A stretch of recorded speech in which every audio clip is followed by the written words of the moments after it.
Taxer, bien sûr qu'ils veulent taxer les pourvoirs, c'est leur rêve. Ils taxeraient l'aumône s'ils pourraient. Ils taxeraient l'argent de la petite souris. Alors Nicolas, tu as été sage, la petite souris t'a donné 2 euros. Hop, c'est 1,75 € pour Manu et pour Brigitte et ses perruques. Allez, le rêve humide de Klaus Schwab est en train de se réaliser en France. Attention, après la Chine, la France, les chèques vont disparaître, la carte bleue va disparaître, le cash va disparaître, vous allez disparaître, vous n'aurez plus rien et vous serez heureux et vous n'aurez plus que vos yeux pour payer littéralement, ou du moins votre main. C'est du moins ce que nous dit TF1 qui vous groom, hein. Vous vous rappelez, les groomers, ils vous préparent avec les techniques de storytelling qui vont bien, les techniques de nudge et de préparation mentale, d'ouverture de la fenêtre d'Overton qui vont bien pour vous préparer, vous, petit Nicolas, à la disparition du cash et donc à tout ce qu'il reste de ce qu'il vous reste de liberté financière et de souveraineté. Mais pas de panique, il y a notre amie Juliette Briens comme d'habitude, et c'est son combat, c'est son cheval de bataille qui va pousser un coup de gueule sur la disparition du cash, et oui, de votre argent. Cela va arriver dans les prochaines années, alors allons-y les amis, comment est-ce que nous on va pallier à ça, parce qu'il y a des solutions, et comme à l'accoutumée, comment vos jolis vous font passer des vessies pour des lanternes, l'enfer pour le paradis, on voit ça ensemble tout de suite.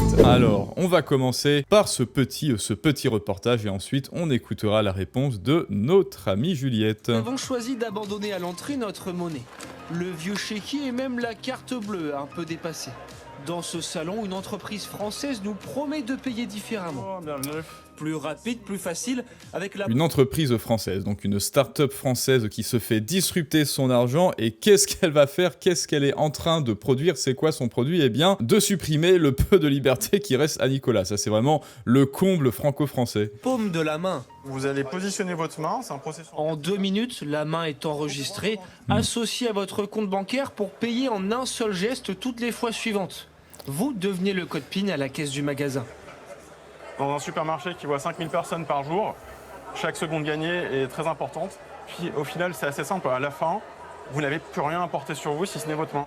C'est un petit peu un épisode de Black Mirror, hein, entre nous. Le paiement palmaire est 10 fois plus sécurisé que celui par reconnaissance faciale ou par iris. Des pratiques banales depuis 2 ans pour des centaines de milliers de Chinois. Et là, alors là, haha, vous venez de regarder, vous venez d'écouter, attention, on va se le repasser parce que c'est loin d'être anodin et innocent. Faciale ou par iris. Des pratiques banales depuis 2 ans pour des centaines de milliers de Chinois. Et oui les amis, on compare la France à la Chine, on compare ce qui vous attend, vous, votre prochain lifestyle, comment vous allez vous comporter, comment vous devez vous comporter. Non mais oh, espèce de méchant Nicolas. Et après, eh bien, va venir le crédit social, et tu auras le droit de manger ou non de la viande de synthèse, et cela commence, vous le voyez, avec ce petit grooming storytelling, la comparaison. Et oui, la technique de la comparaison, on vous compare aux Chinois avec le sophisme de la banalité. Regardez, c'est totalement banal, des millions de Chinois le font, hein, des millions de Chinois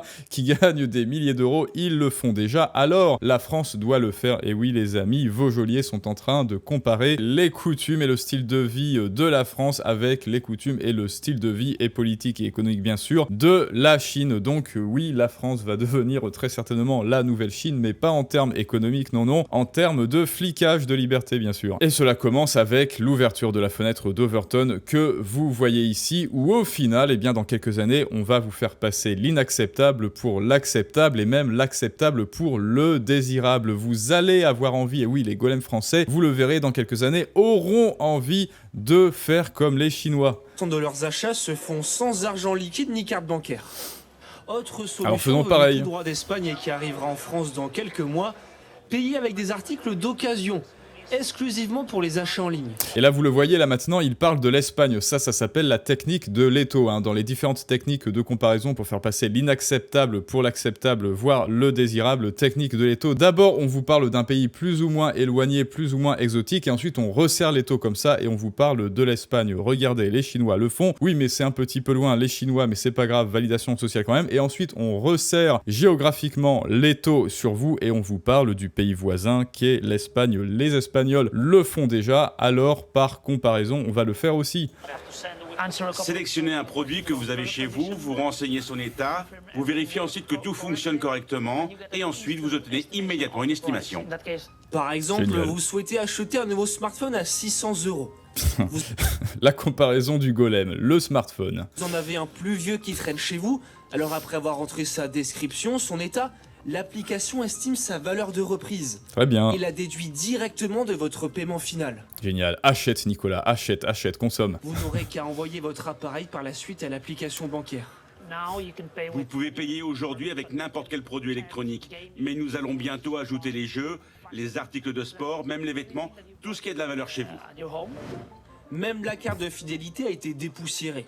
Dans 3 villes comme ici à Bordeaux, vous payez... Et là, vous voyez, on resserre encore plus l'étau. Hein. Vous voyez, c'est subtil, mais ils savent s'y prendre. Regardez bien, storytelling, narratif, les techniques de comparaison. D'abord, on parle de la Chine, ensuite, on resserre l'étau, on va en Espagne, et là, on va directement en France, dans une ville comme Bordeaux. Donc, au final, vous le voyez, la révolution est déjà en marche. Alors, pourquoi résister? Pourquoi tu résistes encore, Nicolas? Regarde, tes congénères des Français ont déjà accepté ça. En Putain. scannant un QR code chez un commerçant affilié à cette application bancaire. Voilà, et vous voyez, ils font des comparaisons entre le paiement palmaire en Chine et ensuite, hop, ils sautent de nénuphar en nénuphar et hop, ils sautent sur l'Espagne qui a un système un petit peu plus acceptable, qui ressemble un petit peu moins à une privation de liberté, mais par effet d'exposition. Et comme c'est dans le discours, comme c'est séquentiel au discours, ça arrive juste après la Chine, et bien, le cerveau humain, le cerveau du petit golem français moyen, fait la comparaison et il se dit que c'est pareil. Et ensuite, Bordeaux, il s'agit juste d'un simple QR code, mais c'est pas grave, c'est séquentiel juste après la Chine et l'Espagne. Alors on raccroche automatiquement les wagons et on se dit oui, c'est exactement pareil, alors je vais accepter le paiement palmaire. Et 5% de l'achat vous est crédité en retour. Ils veulent bien faire un petit effort, voilà, découvrir des nouveaux commerces et puis ils récupèrent 5% de leurs achats en cashback. Donc, voilà, petite technique incitative. Donc bref, vous voyez tout ça pour vous faire accepter ce qu'il y a eu au début, exactement comme ce qui se passe en Chine. On paie avec la tête, comme disait une chinoise. Et maintenant, on va voir tout de même ce qu'en pense notre amie Juliette Briens. Faut-il en finir avec le cash? Parce que c'est ça le but du but. Et oui, le cash, c'est intraçable. Vous pouvez travailler au black avec le cash. Il y a des commerçants même qui acceptent le cash et qui ne le déclarent pas. Bon, ça, écoutez, ça les regarde. Je ne vais pas vous dire oui, faites du black. Mais bon, moi, je comprends tout à fait que les Français en aient marre, étant donné l'imposition calamiteuse et disruptive et prohibitive et complètement ridicule, en fait. Voilà, ridicule, c'est le mot. Je comprends que des gens fassent ça. Maintenant, il faut se battre pour le cash, selon Juliette Briens. De payer le... Je paye encore en cash, oui. Voilà, notamment les pourboires. Et je veux absolument, moi c'est un de mes combats, voilà, c'est le cash. Il faut se battre pour le cash. Pourquoi ? Ils n'attendent que ça. Vous ne comprenez pas qu'ils n'attendent que ça. Mais qui ils ? C'est qui ? L'État obèse n'attend que ça, de vous traquer, de vous taxer. Peut-être qu'elle écoute la chaîne. Vous savez, cet État obèse, cet État nounou qui est un espèce de vieux croulant en obésité morbide, en soins palliatifs, qui est nourri par les gélodiètes de nos taxes, avec une sonde gastrique. Peut-être que Juliette passe par là. On l'embrasse. Bien sûr qu'ils veulent taxer les pourvoirs, c'est leur rêve. Ils taxeraient l'aumône s'ils pourraient. Ils taxeraient l'argent de la petite souris. L'argent de la petite souris, l'argent de poche de vos gamins, s'ils pouvaient les taxer, ils le taxeraient. Donc le cash, c'est important. Moi, je n'ai pas envie. C'est pas mal la rhétorique. Ils taxeraient la petite souris, ils taxeraient l'air, voilà. Ils taxeraient l'oxygène, ils taxeraient l'eau. Bon, ça, c'est déjà fait, évidemment. Mais oui, Juliette a tout à fait raison avec cette petite rhétorique de retournement par l'absurde. La petite souris.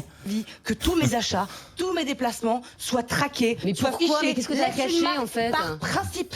C'est par important, principe, les principes. je comprends pas en fait. Par principe. Donc tu vas payer tes 20 € au restaurant, si on abandonne le cash, tout est dans leurs mains. Bah oui, mais comme ça, il n'y a plus de fraude. Donc, pardon.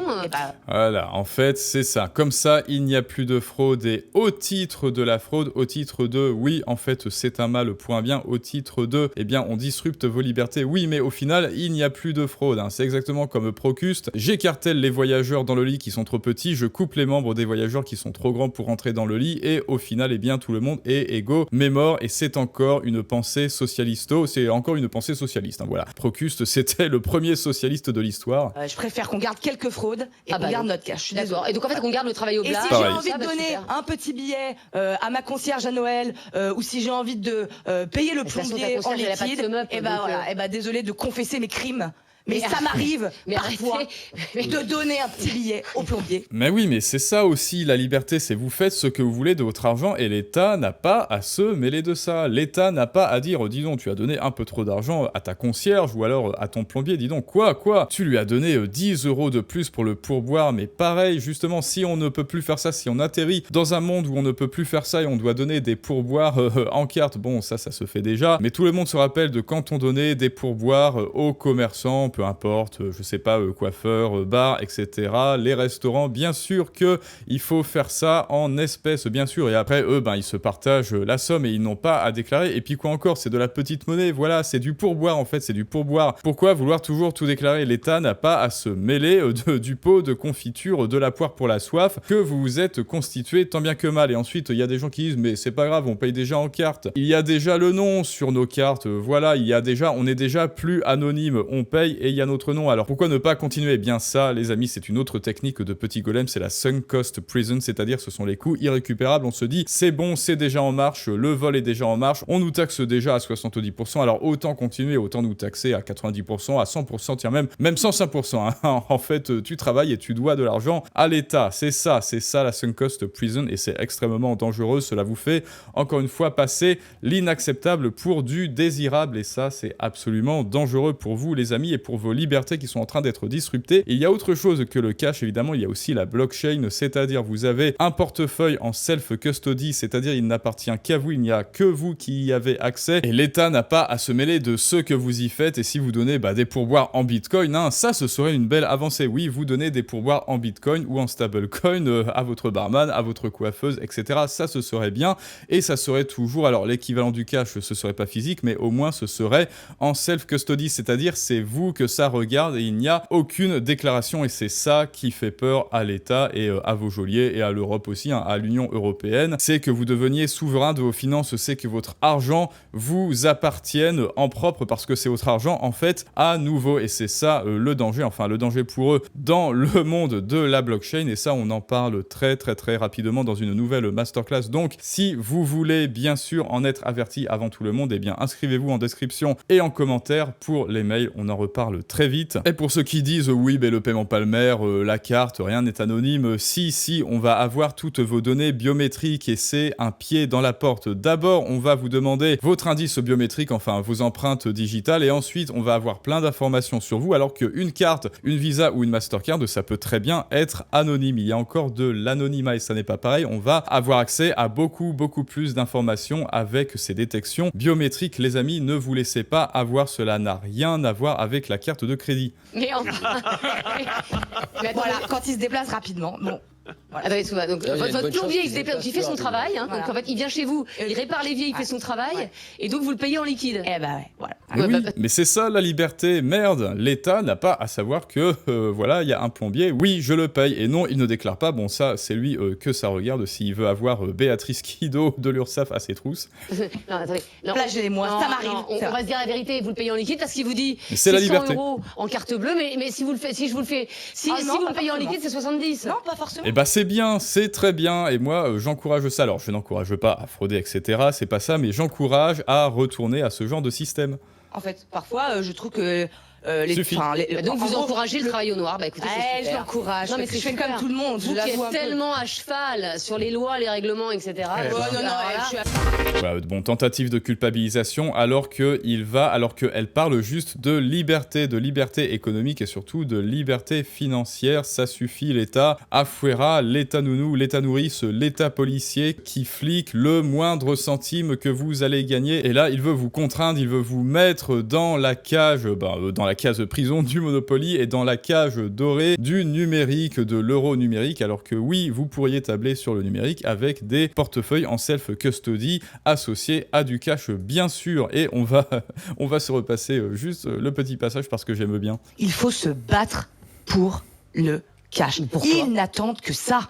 Vous ne comprenez pas qu'ils n'attendent que ça. Mais qui c'est qui ? L'État obèse n'attend que ça, de vous traquer, de vous taxer. Bien sûr qu'ils veulent taxer les pourvoirs, c'est leur rêve. Ils taxeraient l'aumône s'ils pourraient. Ils taxeraient l'argent de la petite souris. L'argent de la petite souris, l'argent de poche de vos gamins, s'ils pouvaient les taxer, ils le taxent. Alors Nicolas, tu as été sage, la petite souris t'a donné 2 euros. Hop, c'est 1,75 € pour Manu et pour Brigitte et ses perruques. Allez, les amis, maintenant c'est à vous de me dire ce que vous en pensez, bien sûr. Pour moi, c'est absolument dramatique quand à vos libertés. Et donc, dites-moi eh bien, ce que vous en pensez en commentaire. Lâchez votre plus beau pouce bleu, bien sûr. Elle a raison, l'État est un enculé. Eh bien, on va se quitter sur ça, sur cette petite phrase très philosophique de Chichi. Et comme d'habitude, à très bientôt pour un prochain storytelling du monde moderne. Et là, vous le voyez, faites attention parce que il passe vraiment à l'offensive avec ses techniques de ruse dessus. Mais ça, c'est une autre histoire.